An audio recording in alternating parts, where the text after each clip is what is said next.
Bum, bum, bum, bum. Welcome. Do you guys like my new song? I made it for you. I don't want to do homework at all right now. My brain is so closed off to the idea of any kind of academic learning. So sit on back and listen up, because what I got is good info. Important even. Maybe life-changing. Me and my roommate were talking last night, and we're joking around about, like, me downloading a dating app. And we're, like, laughing, and I'm, like, going to the app store, like, still laughing. Downloading Bumble, like, still laughing. And so, long story short, I now have a Bumble account, which is kind of exciting, because I've never tried that before. Am I kind of using it right now just to, like, match with guys that are good-looking to, like, find some validation? Yes.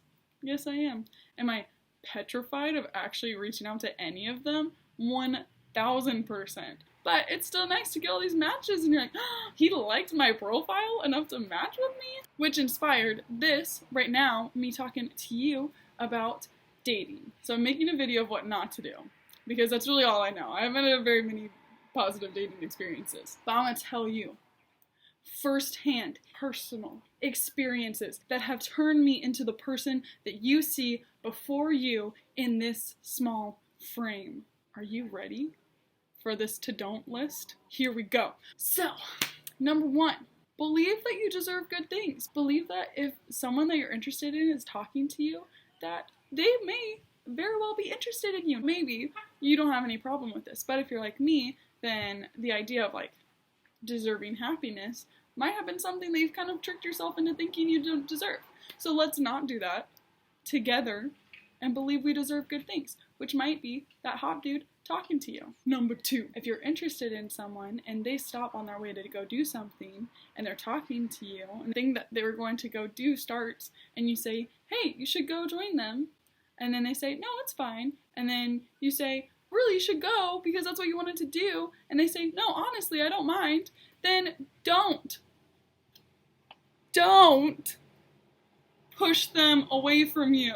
Don't physically push people away. Don't do it emotionally. Don't do it physically. Don't literally push people away from you. Not kind.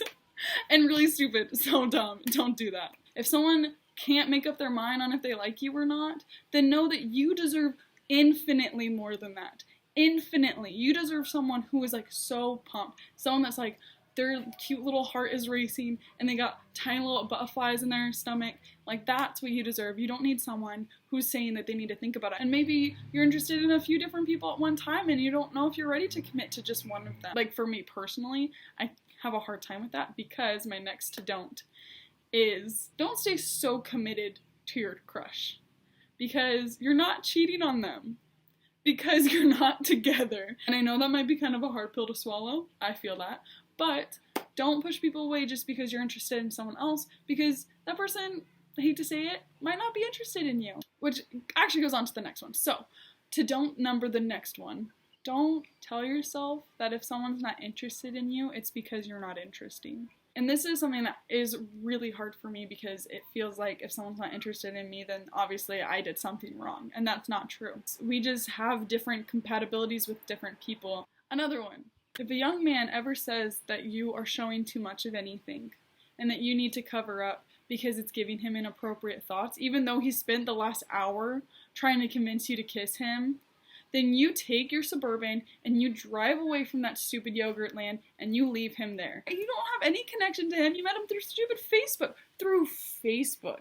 Why would you even... That's another to don't list. Don't go on a date with someone you met through Facebook. Stupid. Why would I not know that? How did I not know that? Well, now I do, and now I'm telling you as your friend. Like, if a young man has ever objectified you and then made you feel guilty about it, then that is on you, Jacob.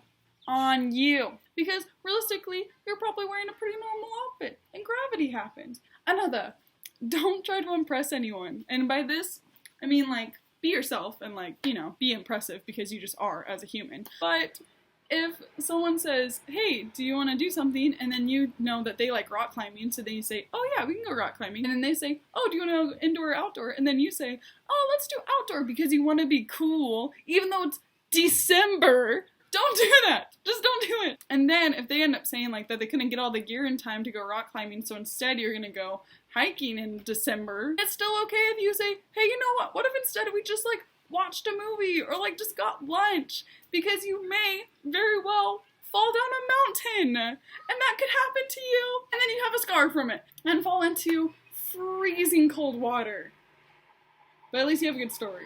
Don't try to impress anyone, because a lot of the time it might just backfire right in your stupid face. And you might be freezing cold and possibly suffer hypothermia. Also, people aren't very hard to impress. What else do I have? I have so many negative, bad experiences. If someone stands you up and then you find out later that night that they took someone else on that date that they never showed up for you for, then don't not tell your brother about it, because your brother can go kill him, and that's okay. And has it been, what's 23 minus 16? 7 years that I've held on to that? Yes, and you know what? I love a good grudge. I stood up like 5 times. 5 times! I hate dating. If someone tells you that they love you when you are having a genuine mental breakdown and they tell you that they love you because they want to feel like Jim from The Office, don't not tell them how you feel. Then you can tell them, I'm mad. What else do I have? If someone tells you that you don't need space, show them that you can take as much space as you need because you deserve it. Or if anyone ever makes you feel like you're too sensitive because they tell you that all the time, or if someone says, you're sensitive, I can deal with that. As if being a highly sensitive person is like this big task, like as if it's like me. Still hate that guy. If someone makes you feel gross, don't talk to them anymore. And oh my gosh, I'm trying to think if I have any other good dating pro tips. If a guy tells you that his family doesn't like you, break up with him. If he's gonna keep bringing it up, like he's gonna keep trying to guilt you into not going to Hawaii, and then if he breaks up with you through a text message and then goes to work immediately and then goes and watches Ant-Man and the Wasp with his friends, then definitely tell him that you never want to get back together. I'm telling you guys, I've had a lot of weird experiences. Well, now you guys have this beautiful to-don't list. Do with it what you will. All of these things obviously are not concrete. Life is very complex and ever-changing, so who knows? It's just the way the cookie crumbles. It's unfortunate, but it's true. It's really dark now.